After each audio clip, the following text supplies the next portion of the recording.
Chandogya Upanishad 3.15.1. There is a kosh, a chest, a kosh, which has the sky as its circumference and the earth as its bottom. This kosh, this chest, this wide space, it does not decay. The quarters are its sides, and the heaven as its is its lid above. This chest is a container of treasures, and in it rests the entire universe. A very poetic expression of the truth. There is a vast chest containing treasures. First of all, it contains treasures. Secondly, it is infinite. The earth is the bottom, the quarters are the sides, and the heavens, the skies are the circumference, and the heaven is the lid. Do you see the picturization? It's the work of a poet trying to conceive a particular vastness containing the richness of everything. They are using all symbols of infinitude to communicate what they want to say. They are saying something so vast that only the vastness of the earth can serve as its bottom. Something so vast that only the skies can serve as the circumference. Something so vast and so sublime that the heavens are at the absolute top, serving as the lid.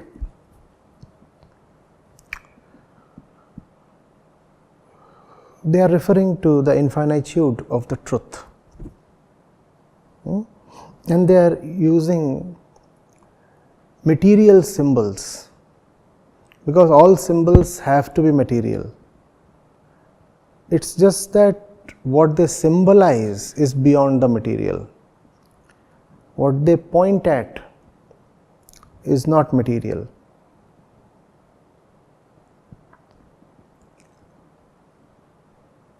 The truth contains everything. Truth contains everything.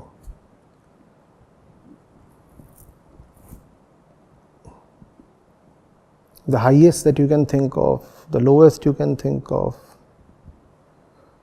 all the beauties, all the ugliness, it's within it.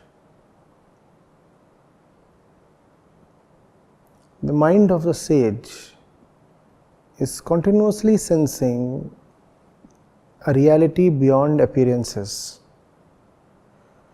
a reality beyond limits. There is a constant realization that all the diversities share commonalities, and there is something beyond the diversities that contains all the diversities.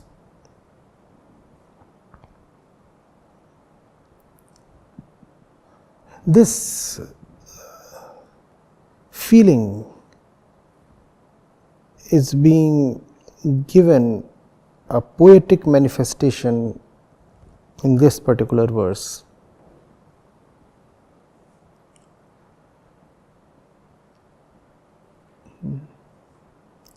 What matters here is the sense that there is something definitely beyond, that which is perceivable,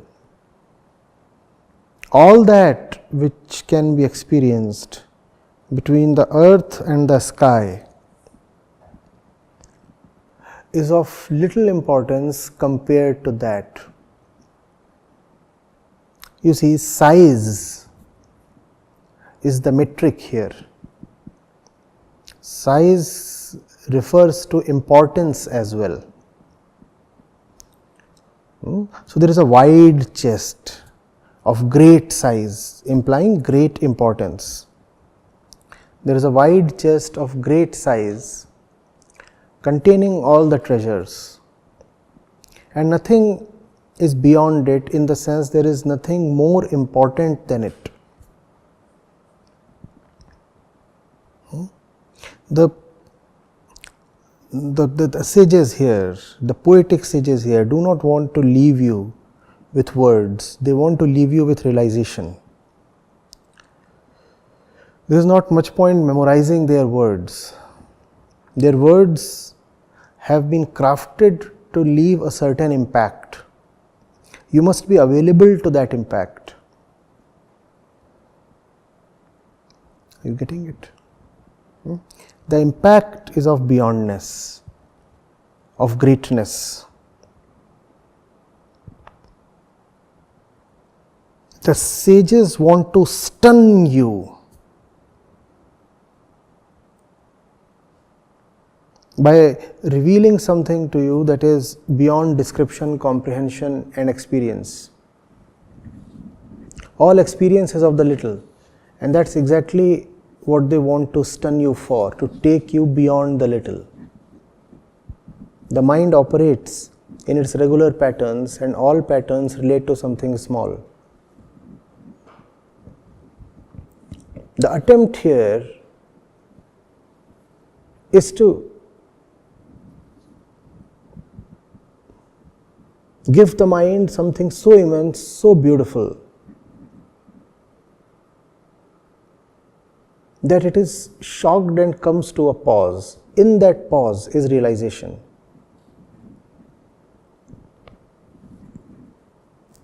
Otherwise, the inner machine continues in its usual ways, thinking that it is all that there is to life.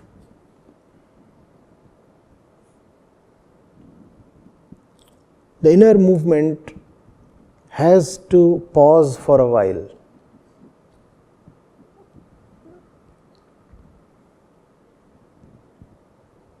And if the inner movement has to pause, then something extraordinary must come to the mind. Here, an extraordinary image is being presented.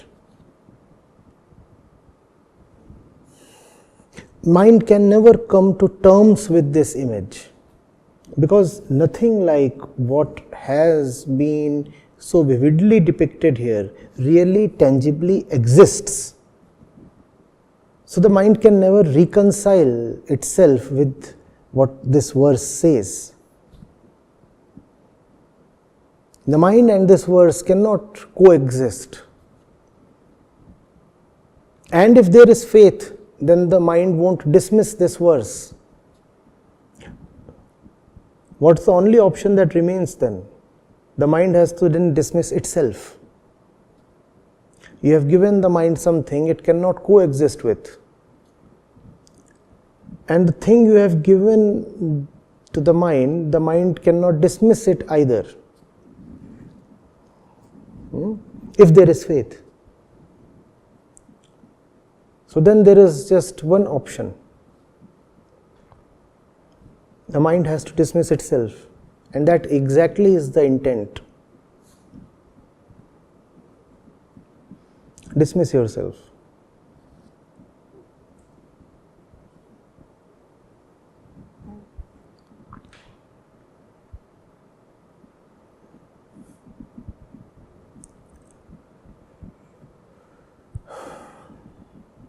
Are you getting it?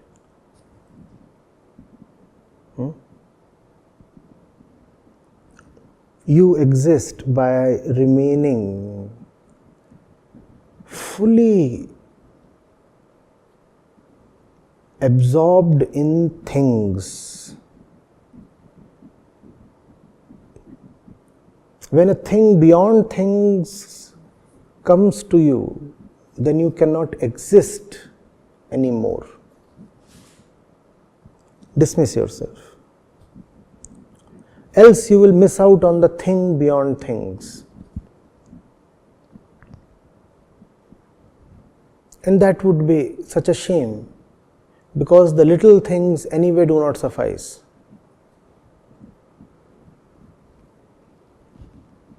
For their sake, why miss out on the immense?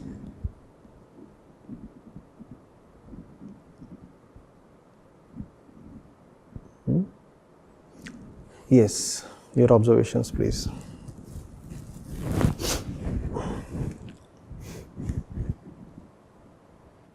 Acharya Prashant, you mentioned that the mind must dismiss itself.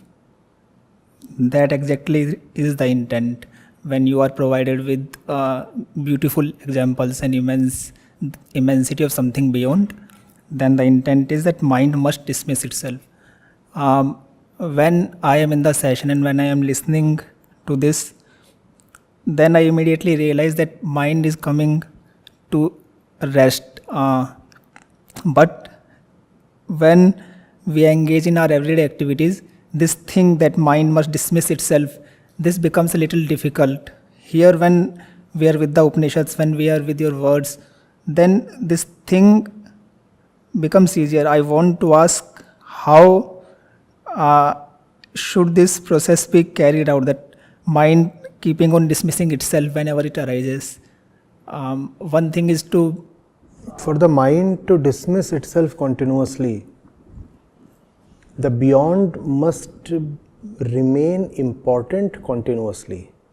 If there are gaps,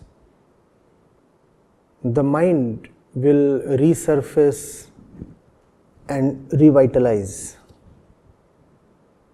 Don't give yourself gaps.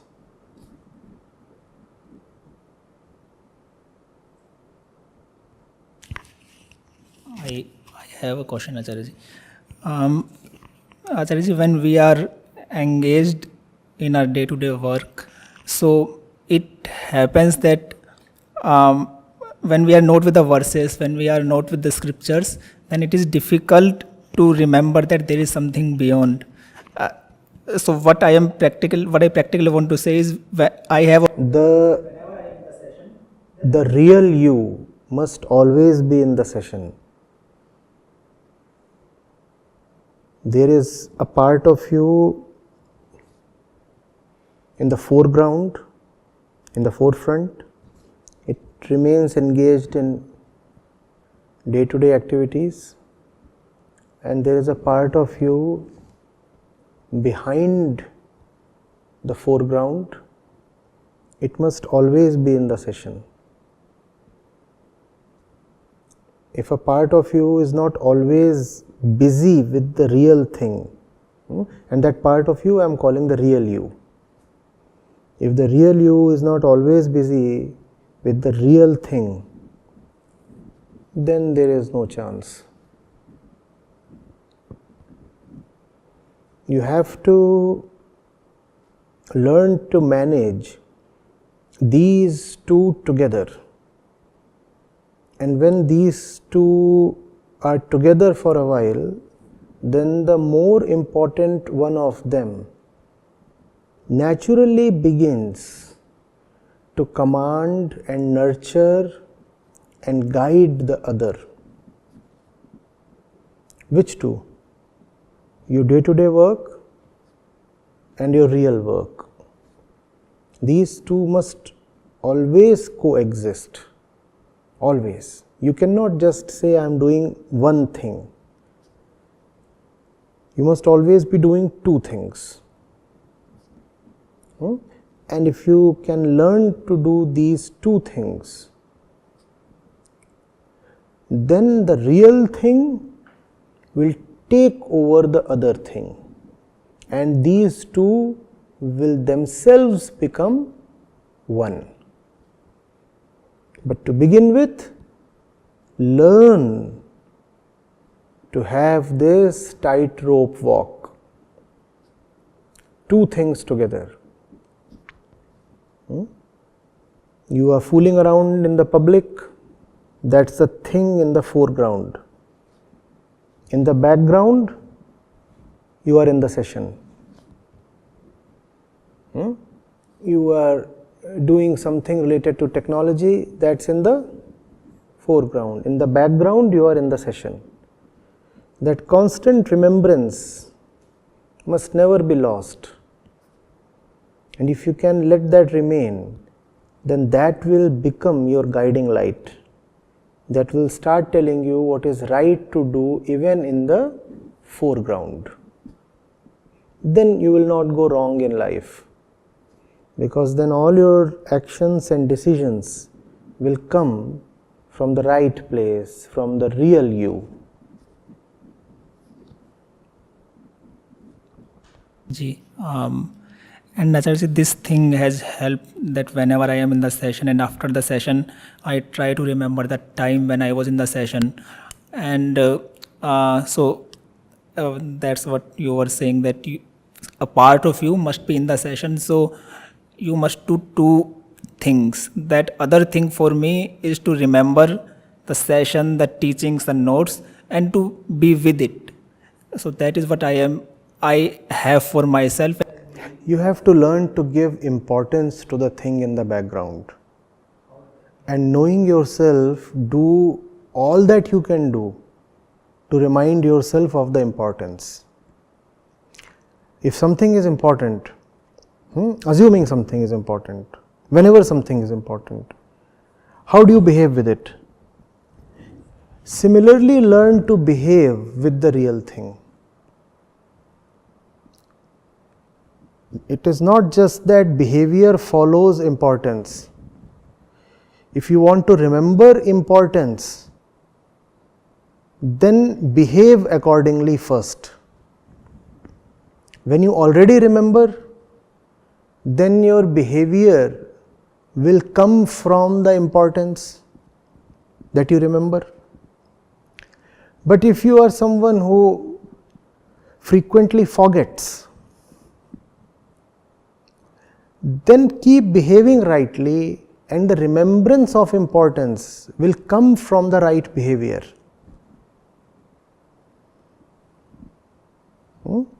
Develop that into a habit. Behave with the right thing according to its importance. It will become a habit. And every instance of the right behavior will remind you of the importance. Every instance of misplaced behavior tells you of lowered importance. And if the importance is low, why is it worthy of remembering? To remember it, you have to display the right behavior towards it. Right? When something is important, you behave in a certain way towards it.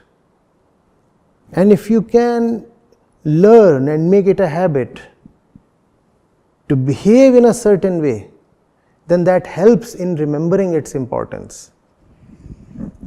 By no way am I suggesting that behavior alone is enough. I am just saying that just as everything can be used as a tool towards the right purpose, your habits and your behavioral patterns too must be used as tools.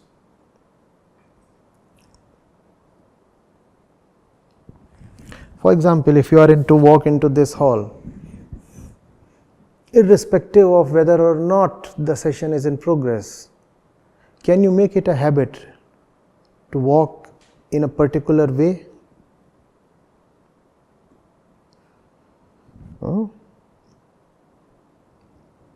That helps you constantly remember the importance of something. That's the reason rituals exist. That is the right and fundamental reason. It's just that over centuries, people forget the reason and rituals become hollow and corrupted.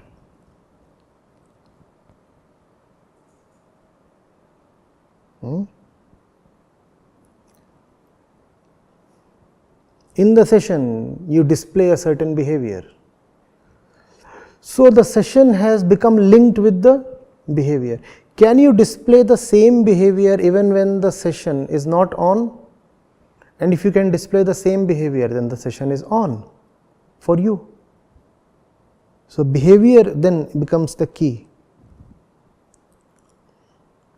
Again, I am not suggesting that mere behavior will suffice. That's a dangerous suggestion. I am saying right behavior can assist.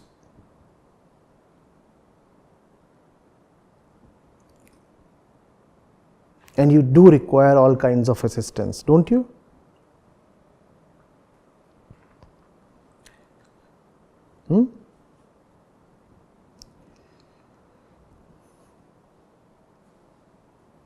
The attitude that you will have towards this hall when the session is not in progress will determine the depth of your learning in this hall when the session is in progress.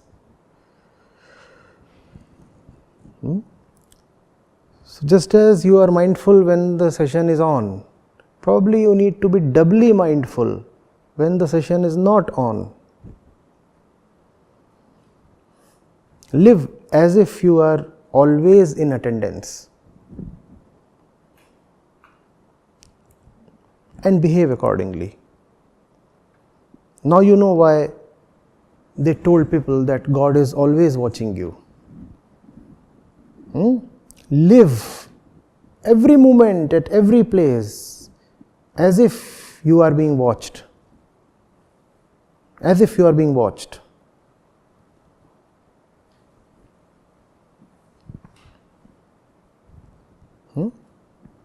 Tell yourself, he is watching. What will he say? It is important to ask this question because often our own inner judge is not fully developed.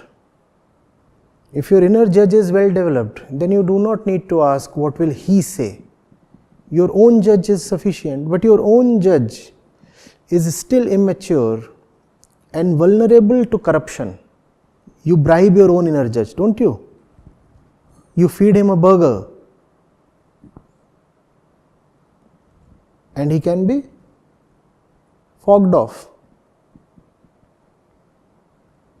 So don't then rely just on yourself. Believe that God is always watching you. Now obviously, Vedanta does not support the notion of God. I am not talking of God so much, I am talking of watchfulness really. Behave in watchfulness.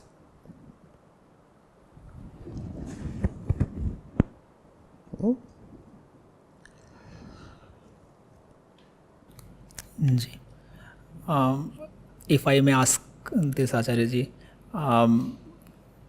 so for me this is the case that in my mind there are two images of Acharya ji, one who is in the session, and second is, since I live in the Bostal, so I come in contact with you again and again.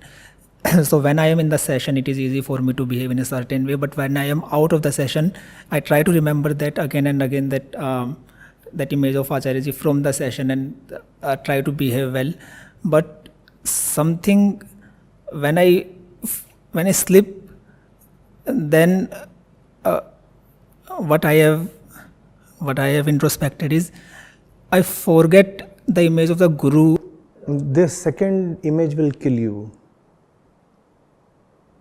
The second image is a most unfortunate thing. In fact, to a great extent, it is the responsibility of the teacher to not to even let the second image develop. Teachers have traditionally done that by maintaining a certain distance from the students. so that the second image, the personal image, does not develop and the student sees the teacher only in the session. Because the second image will kill you. It will not allow you to learn anything from the first. If that means that a distance is necessary, maintain that distance.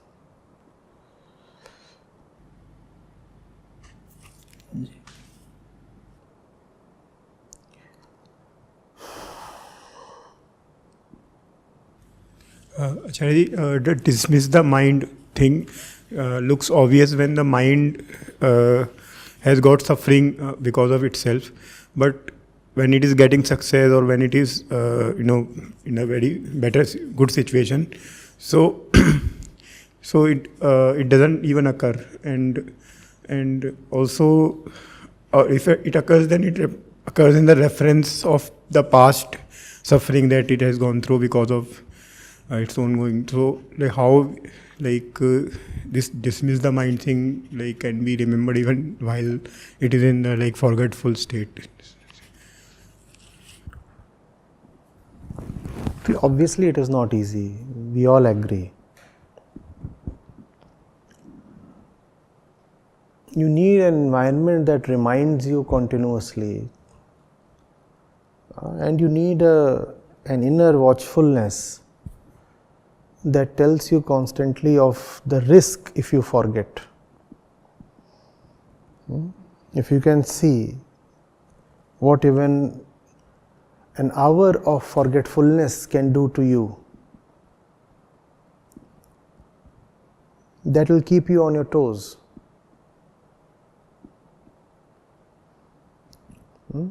Equally, you need situations and people outside of you who value watchfulness. But even if these two assisting factors are present, it is still not going to be easy. We never said it is easy. Acharya, start. I have a question of mine.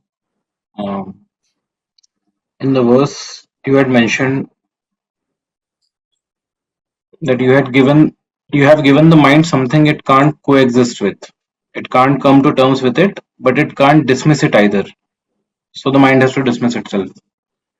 I'm not clear on the part where it says it can't come to terms with it, but it can't dismiss it either. Why can't this explanation or description be dismissed? For example, if we are I said that very clearly. I said it requires faith. Therefore, these verses are only for those who have faith. Otherwise, the mind will eagerly, immediately dismiss the verses. A very important discipline is to take away a few rights from yourself. The right, for example, to dismiss the verse or the book or the teacher has to be voluntarily dropped. You have to voluntarily say, I deprive myself of the right to dismiss the scriptures. Come what may, this is something I just cannot do. Even at the cost of my life, I will continue to respect the verses. And this has to be unconditional.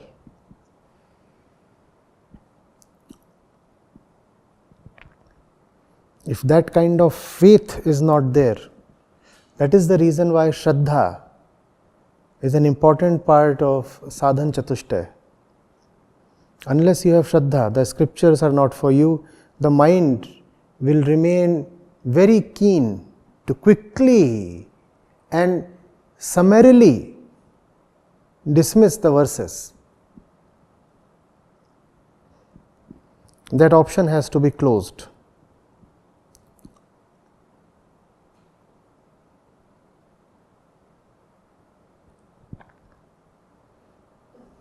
what can be an external force that ensures that we don't dismiss it? Because what the faith, You don't need an external force so much, you need a lot of exposure to the verses. You have to repeatedly see that whether you understand or not, the verses point to the truth. That way you will be internally convinced that you cannot dismiss them. We are not talking of blind belief here. We are saying you should have been with the verses for so long, inquired with them and into them with such rigor that it becomes impossible for you to say at any point, well, the verses don't contain the truth. Your inner honesty and integrity should make it impossible for you to reject the verses, because you have known for yourself on your own that the verses do point to the truth. And because you have known, so you just cannot dismiss them.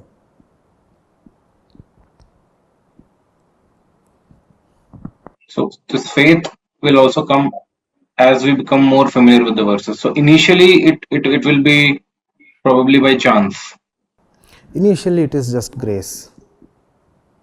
Initially it is just grace. Or you could say that there is nothing called initially. You all are on a journey and everybody is at some point in the journey. Nobody is at any initial point, because there is no initial point. But when you say there is no initial point, it means everyone comes to the scriptures because of some reason. Is that? A certain preparedness is there in everybody. Nobody initiates himself from zero. We all are standing at a certain place, and any place can suffice to enter into an inquiry with the verses.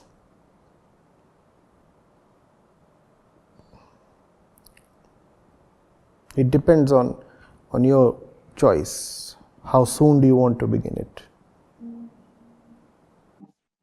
In general, when I see such a description of the absolute or Brahm, which is it's essentially contradictory and it plays with the mind. So I try to think what is so special about this particular description, because Had there been anything special about this description, the description would have stopped at this one. You see, hundreds of description come after the other, because no description suffices. The sages are just hoping that one or more of these descriptions, their attempts, will hit the jackpot. The Chandogya Upanishad in particular is full of such poetic imageries. is it just that it is a challenge to the mind? The idea is, That's what the idea is, to challenge the mind. but how? But then there are a lot of worldly things also which challenge the mind. No, the worldly things that challenge the mind all have solutions within the worldly domain. A good maths question can challenge the mind, but its answer is very much within the mind. The mind doesn't have to violate its boundaries to solve a problem in mathematics. See, there is knowledge, there is ignorance. What you call as a problem in science or worldly affairs is the problem of worldly ignorance. So there is the field where you say you know worldly things. There is the field of worldly things you do not know of. But these two fields are much the same. They are both available to the mind. It's a matter of time. Something is already within your knowledge, something will sooner than later come within your knowledge. Also, irrespective of whether it will come within your knowledge, it will not change your center. You will remain who you are, fundamentally. So, acquiring more worldly knowledge to solve a problem in maths does not fundamentally change you. The mind remains rooted in itself. Then there is a third possibility of the unknowable. You could say the first thing where you have knowledge is the domain of the known. The second domain where there is ignorance, worldly ignorance, is the domain of the unknown. This verse is pointing at something beyond both of these. It is pointing at the unknowable. Unknowable to whom? To the mind. Now this is where the mind starts shivering, because it has been declared that there is something that not only you do not know of, you cannot even potentially know of it. Remaining who you are, the unknowable is totally beyond you. Now the mind is troubled, and that is the intention, to trouble the mind, to jerk it away from its unfortunate place. Pranam Acharya ji. Can you hear me? Yes, Rajdeep. Okay. So this verse which I was reading, I can clearly see the same ideas. Here it says everything lies in that immensity. So I could see that same notion even in Ishavasya Upanishad, where it says Yastu Sarvani Bhutani Sarva Bhuteshu Chatmanam, and in Ashtavakra Gita also it says Sarva Bhuteshu Chatmanam Sarva Bhutani Chatmani. Even not only the notion, even the words are also same across multiple scriptures. So I wanted to know, is this immensity that you are talking about, or the verse is talking about, is that Sakshi? They are all just the same, whether you call it Atma, Brahma, Satya, Sakshi, Turiya, they are all just one. And this chest which Chandogya Upanishad was talking about, is this the same thing which... It refers to the immeasurable. See, the Upanishads do not have two subjects to deal with. There is just one theme. The Pratipadya Vishaya is one. So there is no need to wonder whether a particular verse is referring to the same thing as the other one. There is just one truth, and therefore all verses point towards the one. However, you cannot take that as an assumption. That has to be discovered by going into the verse.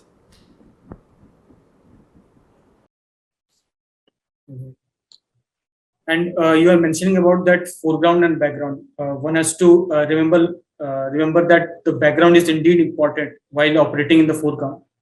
So there I see the importance of satsang, and I personally read one or two verses of scriptures every 2-3 hours to remind myself, keep image symbols of Shiva and other deities on my table, just to remember in the foreground that you need to remember that immense.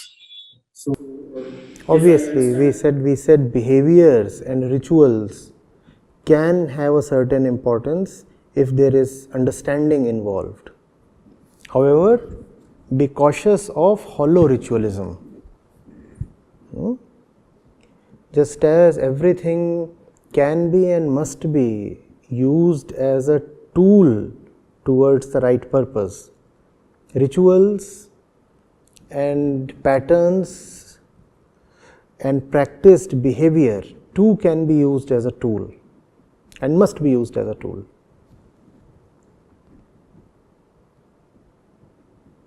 thank you.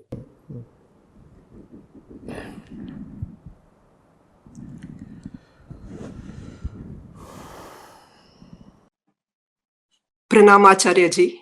Ji. Yeah. In the verse you mentioned, the beyondness must be given the highest importance, and in the forefront, the actions that we are doing. But in the forefront, there's a third one also, like the me and the actions. So it's beyondness, the me, and the actions together. So how do I consider here the importance part? No, please repeat. I didn't get it. There is you, the importance, the beyondness. Repeat. There is the beyondness that should be given highest importance, and the action that we'll be doing in the forefront. But in the actions part, there is the me and the actions, like there's the subjective me and the actions together. So when I'm actually acting, so giving importance to the beyond, so should I ignore the me part in it and just do my actions? No. Your actions, a lot of them come from your usual compulsions, right? That is what is typically happening in the foreground.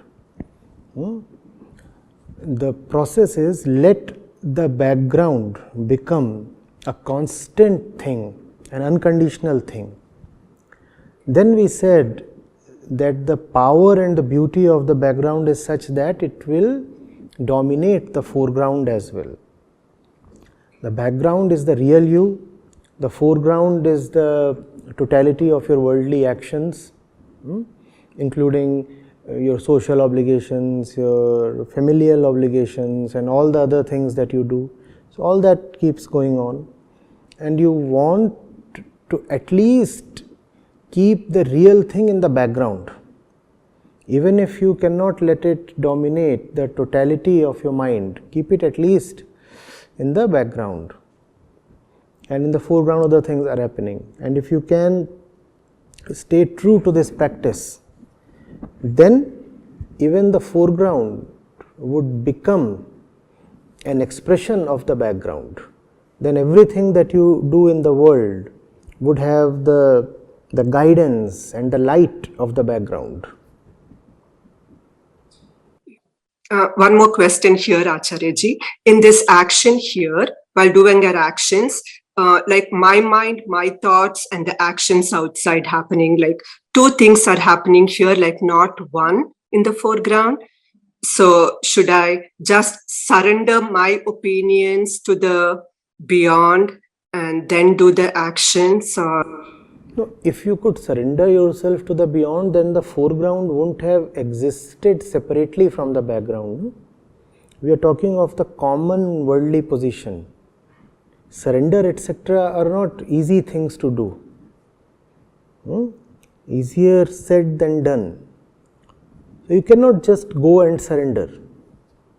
We are talking therefore of something more practical. We are saying if you cannot fully surrender, at least give the truth, the reality, a decent space in the background. Let it operate from there without disturbance, without hindrance, unconditionally let it be present there. And then from there, it will cleanse your foreground as well. like not to separate like so many divisions in the foreground, so just leave all the foreground as See, in the foreground there are only divisions. The foreground is nothing but a lot of divisions. Only in the background is there integrity or oneness. But it's the power of the background that can bring cohesion to the foreground as well. We may think that in our usual day-to-day life there are not many divisions, but there always are. Because we are not deeply self-aware, so we do not perceive those divisions. Right? The background alone can remove those divisions and bring a cohesion. Thank you, Acharya. Wonderful. Pranam Acharya ji. Like in this verse, you had said that this image that is being given as a method is of,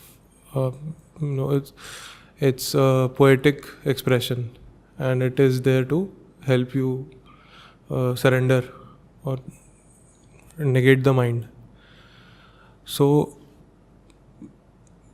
there are two things that I find here is that one, if I take this upon myself, as you said, it is very difficult to just say that I surrender or negate my mind just by saying so. The natural way of my process is to find something subtle in this verse or in this image, in the poetic expression, and use the imagination and then use thought and that way. But that's another expansion of the mind, not surrender. So that faith that you talk about, it is very easily negated by just saying that it is just a method, or it is just a verse, or it is just a poetic expression. Poetic expression of what? Poetic expression of that. Of that. What is that? That is why note that is being talked of here. No? What is being? It's not being said that that is immeasurable. That would have been easy for you. Here something more direct is being said. Like asking you to clap with one hand. Now tell me what your mind makes of it. Clap with one hand. This verse is a de facto koan. Clap with one hand. Now the mind is stunned. What do I do? Then teachers would ask their disciples, tell me the sound of one hand clapping. How does it sound to you? And they would send them off. You go and you return only after you have heard the sound of one hand clapping. Now, as long as the mind is active with all its dualities, you cannot hear that sound. Now, the mind will constantly say one hand clapping, you require two, and then there is sound. What is this one hand clapping? A point comes when the mind simply yields to it, and then it's not as if you start hearing sounds. The purpose has been served. See, it requires a lot of day-to-day practice. Here something is being said.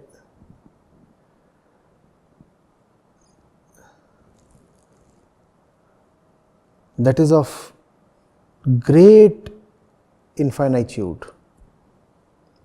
If your day-to-day practice does not involve handling things that are even slightly bigger than yourself, how are you going to handle an infinity here?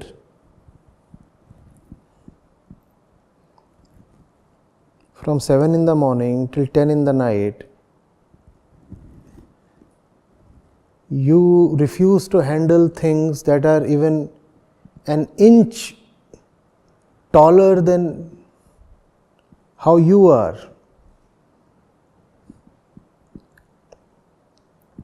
Here, it's the stratosphere. This will at most befuddle you. Coming to the verse is not just an isolated event. It is an entire process. So much of preparation is therefore needed.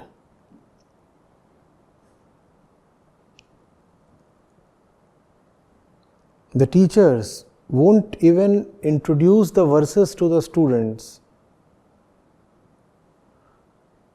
for the first 2 or 4 years of their education. For the first 4 years, just go to the jungle and gather wood.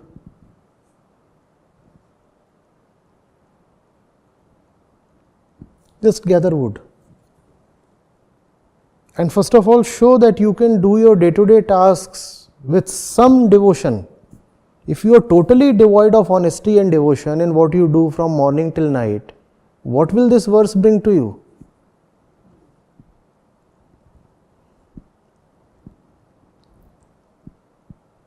Remember, 4 years the fellow is just gathering wood. Have you heard of Tilopa, that famous story?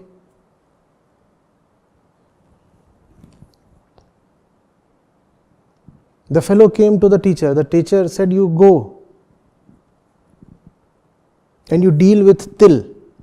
I don't know what you call till in English. It's an oil seed. Huh? Sesame. So the fellow was supposed to go and work on the seeds and maybe extract oil, such things. The Guru said that and forget. The Guru totally forgot what he had told the student. Must have been old, forgetful. For 11 years this fellow and he was a very learned man, extremely learned man, even when he came to the teacher. And what is the task that the teacher has given him? You go and you work on the oil seeds. For the entire group, the Sangh or the ashram, whatever there is. 11 years he kept doing the same thing. Now the Guru was about to die. So he said, I must appoint a successor.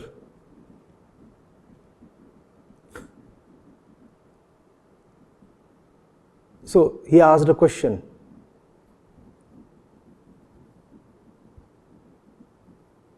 The question was related to the mind. He probably asked, what is the mind? And there were students, great scholars, venerated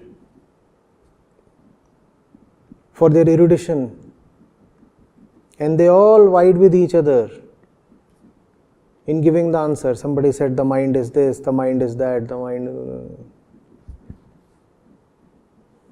Then when everybody was finished, then Tilopa came. Tilopa became his name because he was all the time dealing with till. Everybody forgot his real name. And 11 years he read no books. He just did what he had been told to do.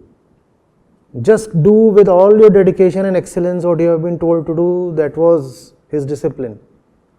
And then finally he came and nobody thought he could be of any use.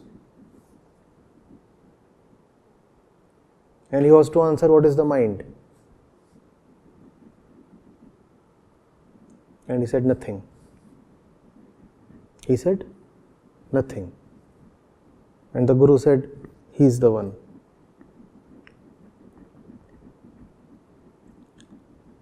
He could say nothing because he had reduced himself to nothing.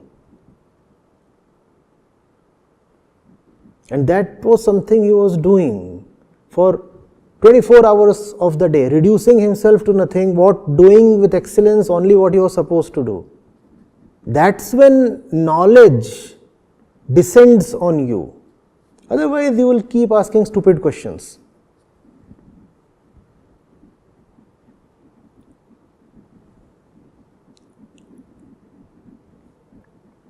You cannot just go to this verse randomly, suddenly, and hope to get some benefit from it. There has to be an entire process, an ecosystem. Are you nurturing your ecosystem?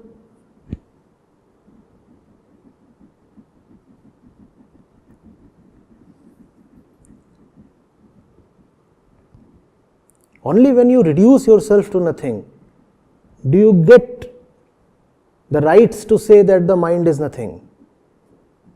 Otherwise, it is just dishonesty talking of this and that. Is your life testifying of any knowledge?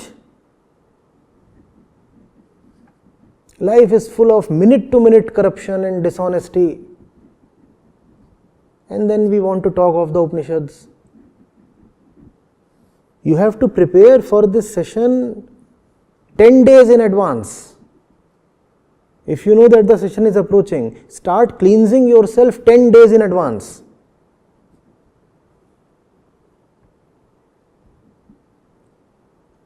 Ten days later the session is there. I better behave myself, otherwise I will get no benefit. You cannot just randomly walk in and learn something here. Have you cleansed yourself? Now you know what the ritual of taking a bath before you go to a temple means. Cleanse yourself, otherwise the temple cannot benefit you. You are not even allowed to enter the temple with footwear. And the footwear is not in the feet, the footwear is in the mind. You are wearing it like a cap. Have you taken regular baths? Have you been cleansing yourself constantly? Are you even making yourself eligible to be here?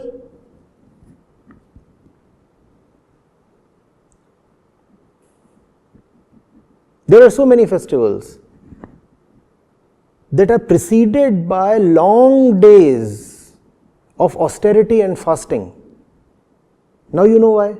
You are not eligible to celebrate that festival if you have not fasted first of all, or if you have not observed the austerities.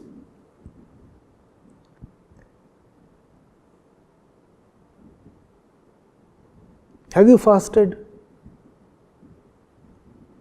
How will you celebrate? Every session is a festival, it's a celebration. You have to prepare for it well in advance.